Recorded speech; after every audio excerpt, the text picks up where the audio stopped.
അവിടെ ഫോറസ്റ്റുകാർ ഉണ്ടായിരുന്നു. അപ്പോൾ അവർ തന്നെയാണ് പറഞ്ഞേക്കുന്നത്. പിന്നെ എന്താണ് തൽക്കാലം ഇത് ആരോട് പറയണ്ട എന്ന് പറഞ്ഞേക്കുന്നത്. അതുകൊണ്ടാണ് ഞാൻ അത്രയും പറയാൻ മടിച്ചത്. ഈ ഭാഗത്തൂടെ പോയി കഴിഞ്ഞാൽ ആ രാധയെ ആക്രമിച്ച സ്ഥലത്തിനടുത്ത് ഈ ഭാഗത്ത് കൂടി പോയാൽ എത്തും. ഇപ്പൊ നമ്മൾ ഒറ്റ കേട്ടിരിക്കുന്ന ഈ ഭാഗത്തല്ല, നേരെ അക്കരെ നിന്നാണ് ഒറ്റ കേട്ടിരിക്കുന്നത്. രാധയെ കൊണ്ടുവിട്ടത് അച്ചപ്പൻ കൊണ്ടുവിട്ടത് ഈ വഴിയാണ്. ആ അച്ചപ്പൻ കൊണ്ടുവിട്ട് വഴി ഇതാണ്. ഈ വഴിക്ക് പോയി കഴിഞ്ഞാൽ ഒരു 100-300 മീറ്റർ പോയി കഴിഞ്ഞാൽ അവിടെ വരെ ഈ കോൺക്രീറ്റ് റോഡ് അവിടെ വരെ ഉള്ളൂ. അവിടെ അതിൻ്റെ അപ്പുറത്ത് ഫോറസ്റ്റാണ്. അതിൻ്റെ അപ്പുറത്ത് ഇതും ഫോറസ്റ്റാണ്, അതിന് അങ്ങോട്ടും ഫോറസ്റ്റാണ്. ഇപ്പം നമ്മൾ വണ്ടി പോയാൽ മാക്സിമം അവിടെ വരെ അങ്ങോട്ട് വണ്ടി പോകത്തില്ല.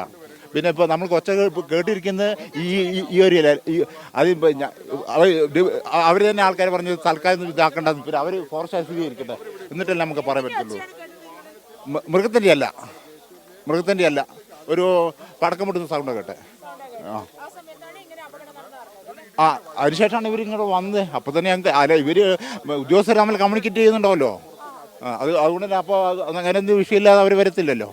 ആക്രമിച്ച സ്ഥലം ഇതിനടുത്താണ്. ഇവിടുന്ന് ഒരു 1/2 കിലോമീറ്റർ കൂടി മേലോട്ട് പോകണം. ഈ വഴിക്കും പോകാം. ഈ വഴിക്കും പോവാം. ഈ വഴിക്കാണ് മൂപ്പര് പിന്നെ ഇളമനെ കൊണ്ടുവിട്ടെ. ഈ വഴിക്കാണ് കൊണ്ടുവിട്ടെ. എന്തോ ഒരു സൗണ്ട് കേട്ട് നമുക്കത് വ്യക്തമല്ല. എന്താ സൗണ്ട് എന്നുള്ള വ്യക്തത നിങ്ങളുടെ സൗണ്ട് അല്ല, എന്തോ ഒരു പടക്കം പൊട്ടുന്ന ഒച്ച കേട്ടു.